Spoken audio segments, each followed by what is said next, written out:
Alors, bon, ce sont des non-conclusions parce que c'est interminable, évidemment, ce genre de débat, hein, mais il faut bien terminer quand même. C'est ce que le juge fait quand il tranche sur fond d'incertitude. C'est pas fini, mais il doit finir quand même. Donc, moi, je dirais que le grand risque, c'est de se complaire dans une sorte de data science fiction. En fait, de se satisfaire finalement d'un mode de fonctionnement qui serait dicté par un impératif d'optimisation d'absolument tout.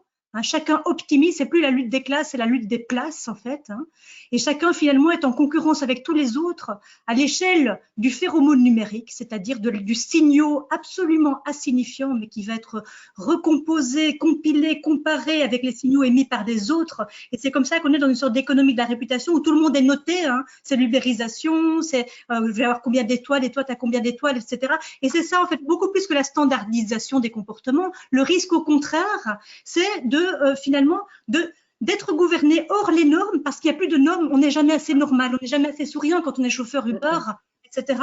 Il y a plus de, on est gouverné hors des normes, mais on se dilue dans les flux, en fait, parce que c'est impossible d'exister en tant que sujet dans ce genre de contexte. D'ailleurs, le sujet est complètement évacué. C'est pour ça que s'arc-bouter sur la question de protection des données personnelles, etc.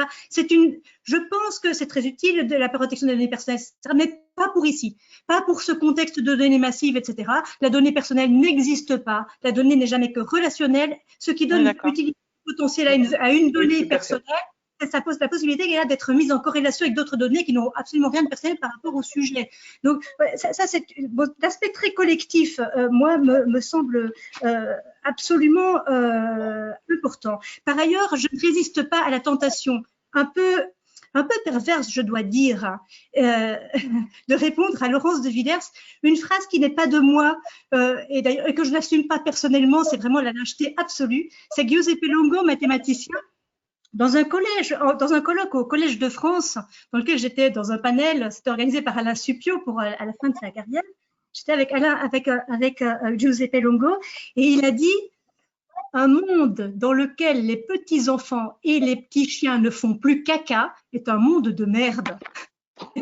J'ai trouvé ça c'est terrible, mais en même temps, ça rejoint, certes, je ne dirais pas jusque-là, hein, parce que c'est une blague évidemment, mais ça rejoint mon souci pour finalement cette obsession immunitaire du tout calculable. L'enjeu, c'est vraiment, ce n'est plus de gouverner en fait le sol que nous avons sous nos pieds, ce n'est plus de gouverner les personnes, ni même à la limite leur comportement, mais d'immuniser, on peut bien appeler le capitalisme et les flux capitalistiques, contre tout ce qui, logiquement, devrait les interrompre urgemment, étant donné les urgences du moment, c'est-à-dire la vie même, dont la caractéristique essentielle est précisément l'altération imprévisible, les sujets individuels et collectifs, qui sont ici complètement contournés par des dispositifs de profilage, etc., qui ne s'intéressent finalement qu'à des fragments infrapersonnels d'existence quotidienne et qui sont traités à l'échelle industrielle pour former, qui sont reliés finalement statistiquement à des modélisations qui sont établies à l'échelle industrielle au départ, donc des modélisations qui sont tout à fait impersonnelles mais prédictives. Et donc, ce qui est court-circuité, c'est vraiment le sujet individuel et surtout collectif et politique. Et enfin, le monde lui-même. Finalement, croire qu'on peut substituer au fait d'interroger le monde dans sa matérialité, qu'on peut substituer à ça, à l'enquête, à l'épreuve, à l'examen dont Michel Foucault a tellement bien parlé, qu'on peut substituer à ça simplement les data science, et comme si les data science allaient pouvoir nous dire quoi que ce soit, alors qu'en fait, ce qu'elles produisent, essentiellement, je caricature un peu parce qu'on a peu de temps, mais ce qu'elles produisent essentiellement, ce sont si vous voulez, ce sont des fenêtres d'opportunité, ce sont des risques et des opportunités, c'est-à-dire ça donne finalement une prise sur l'advenir, c'est-à-dire que ça permet à certaines entreprises, par exemple, de coloniser quelque chose qui précédemment était totalement hors d'atteinte, qui est la potentialité pure, c'est-à-dire notre avenir. Donc l'enjeu, il est véritablement politique. Et ce qu'il faut, c'est interrompre. Parce que nous, en tant qu'êtres humains, qui avons des corps qui sont situés, nous ne pouvons nous relier les uns aux autres et donc nous confronter à la politique, c'est-à-dire à ce qui n'a pas été prévu pour nous et qui engage bien plus que nous, qui engage ce qui n'a pas laissé de traces numériques parce que c'est l'avenir. les enfants de nos enfants n'ont pas laissé de traces numériques, ils ne sont pas représentables aujourd'hui. Et pour donner voix à ce qui n'a pas de voix aujourd'hui, nous sommes bien obligés, en fait, d'interrompre tout ça de temps en temps. Il faut de l'espace, il faut du temps, et il faut de la persona, c'est-à-dire la personne juridique. Voilà. Et je pense que voilà, la personne juridique, le sujet de droit, n'est absolument pas soluble dans le numérique. Oui, absolument. Irénée, merci. Ouh là là, ça va être dur de passer après ça. Merci Antoinette. Quoi dire?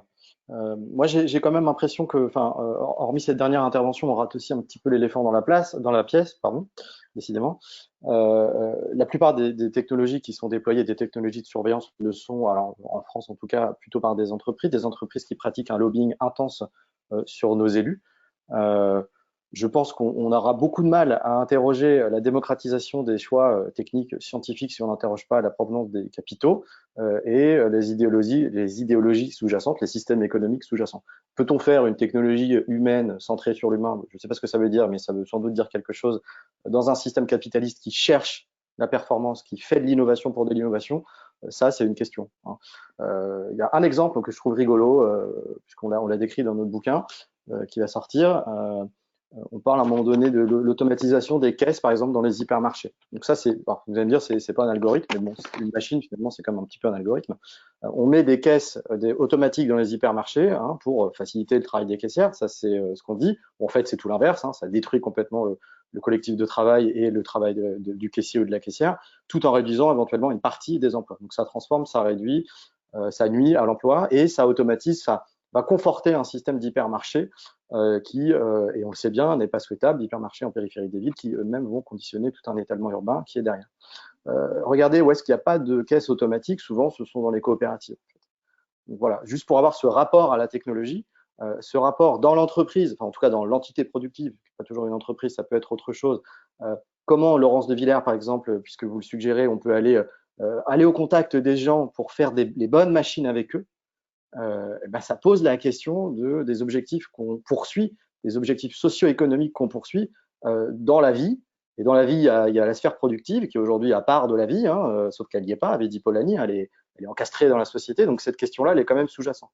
Aujourd'hui, si on a une intelligence artificielle complètement pourrie, qui suit des objectifs complètement hors sol et qui fait strictement n'importe quoi, qui accélère, enfin, j'ai pas d'autres mots pour le dire, on est en train d'accélérer ce qu'il ne faudrait pas faire, mais c'est bien parce qu'on ne se pose pas ces questions. Donc si on veut revenir à la question démocratique, posons-nous aussi la question du cadre socio-économique dans lequel nous vivons, du rôle des entreprises dans une société. Je crois qu'on est beaucoup aussi à s'en rendre compte. Il y a eu la loi Pacte, il y a eu des choses qui bougent un petit peu quand même, ça va très lentement. Si on n'interroge pas ça, concrètement, on va passer à côté du problème. On va continuer avec les mêmes formes juridiques, avec les mêmes objectifs, avec la même éthique à la fin des objets une fois qu'ils sont déjà là et qu'ils ont pollué, et sans tenir compte des transformations que cela aura pu opérer chemin faisant.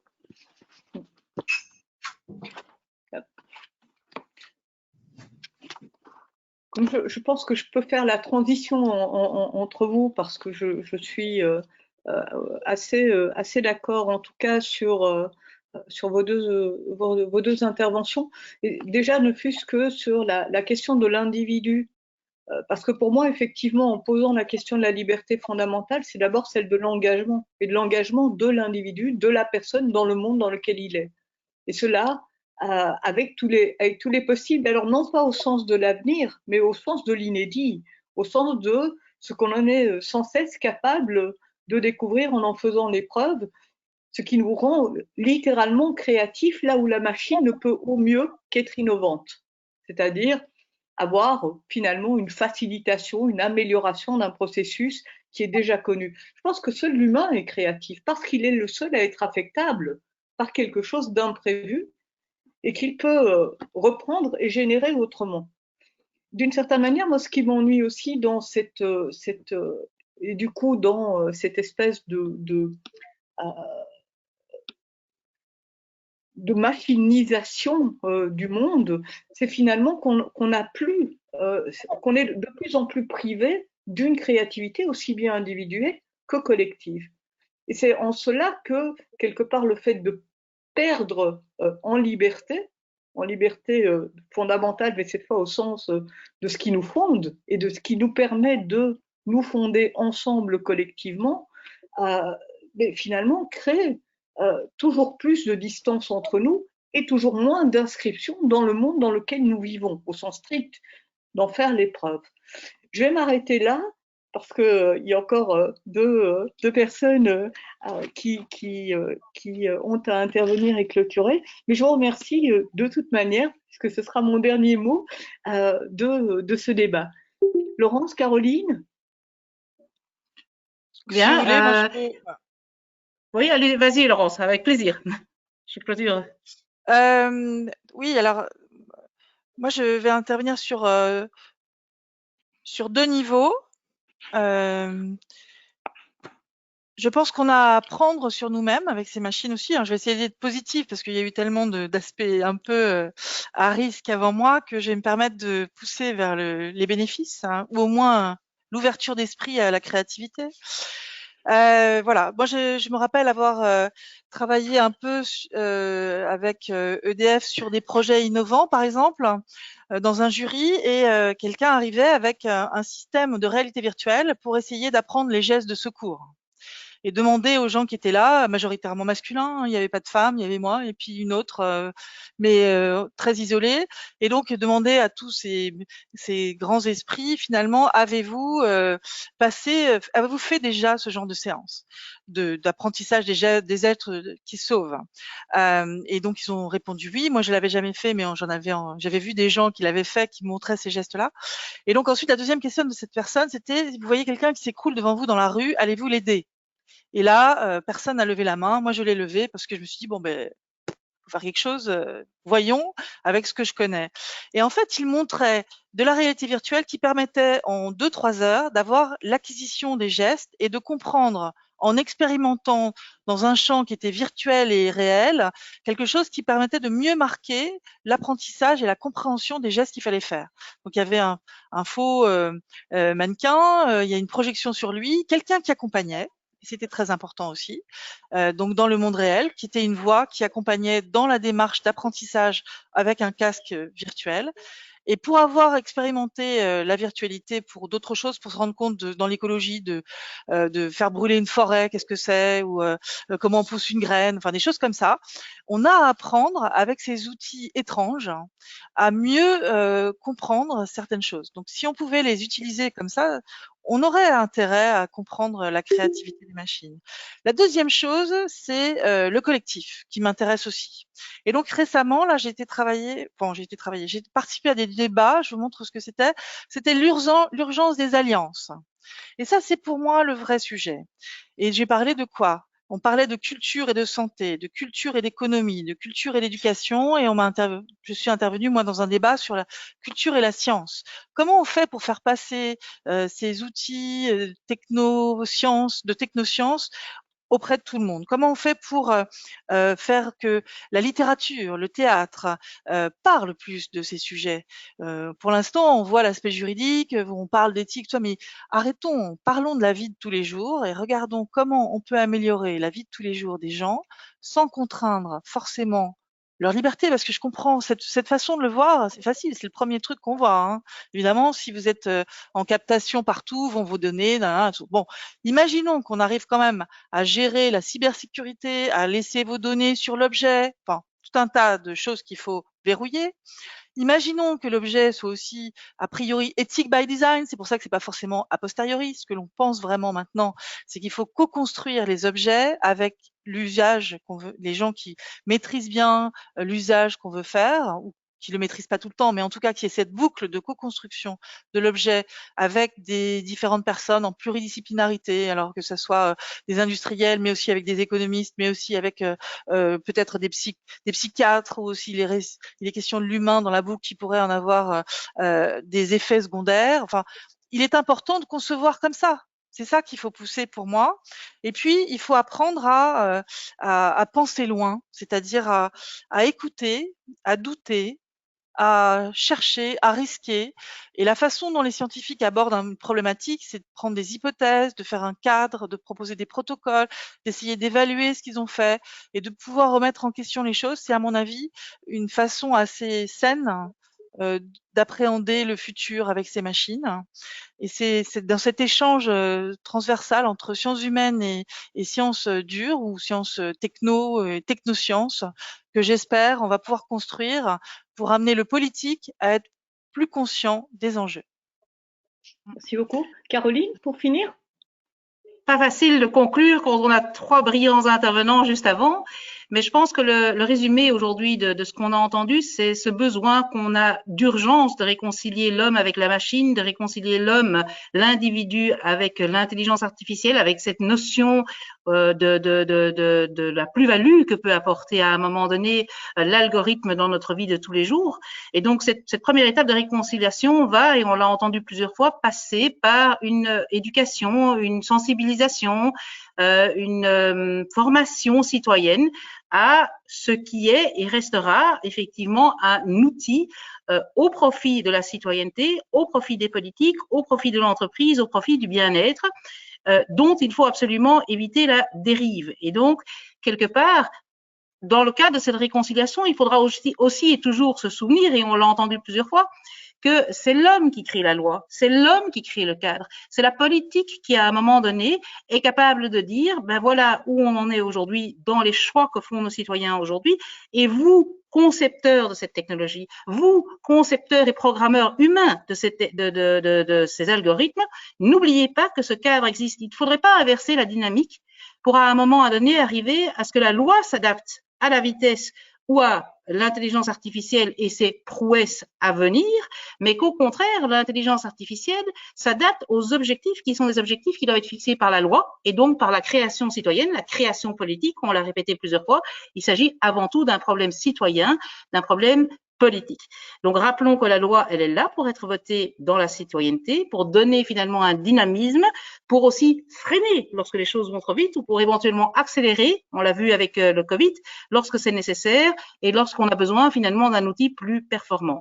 Nous n'inversons pas ces dynamiques et revenons à cette base ce base de fonctionnement de la démocratie qui sont constitutionnelles, qui veut que l'on élit un parlement démocratiquement avec des attentes citoyennes exprimés par rapport à un politique et aujourd'hui une très grande déception citoyenne par rapport à des attentes auxquelles les politiques manifestement ne répondent pas, tantôt influencés par le lobbying, tantôt influencés par un besoin d'argent parce qu'ils ne peuvent plus faire face à des solidarités, à une solidarité et donc payer finalement ce qu'il faut pour permettre à la majorité de citoyens de bénéficier de l'accès à la santé, à la culture, à l'enseignement et à la sécurité, ou tantôt influencés beaucoup plus gravement par leurs propres égos et la propre course au mandat, en espérant que c'est effectivement la minorité des politiciens qui le vivent. On l'a vu aujourd'hui encore avec la condamnation de François Fillon, qui aussi est largement basée sur un ensemble de documents qui ont été produits post-traçage financier.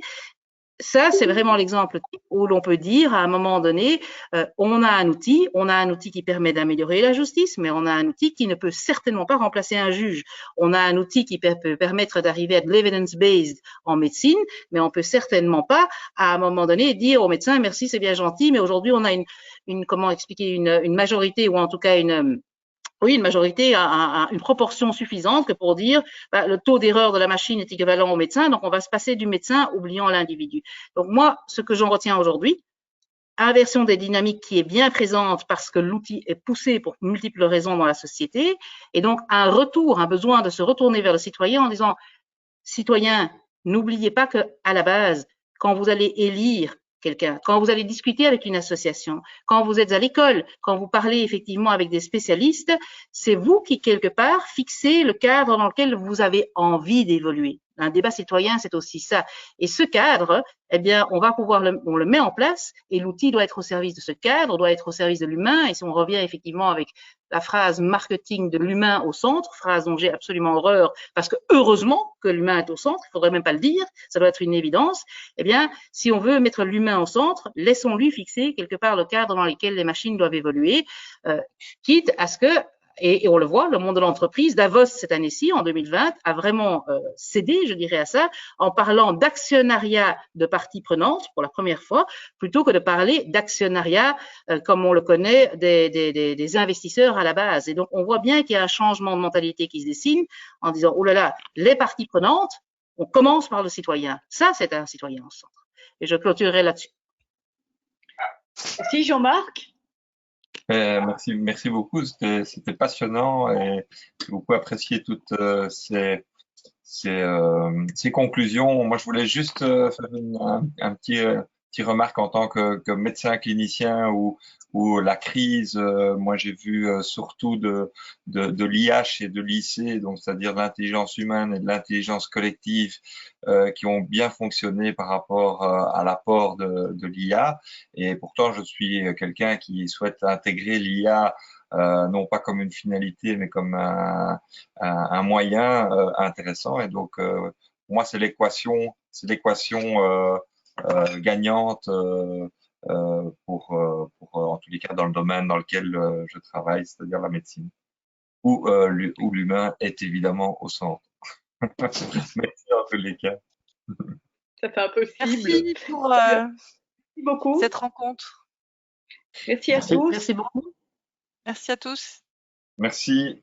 Merci. Merci beaucoup. Très bonne soirée.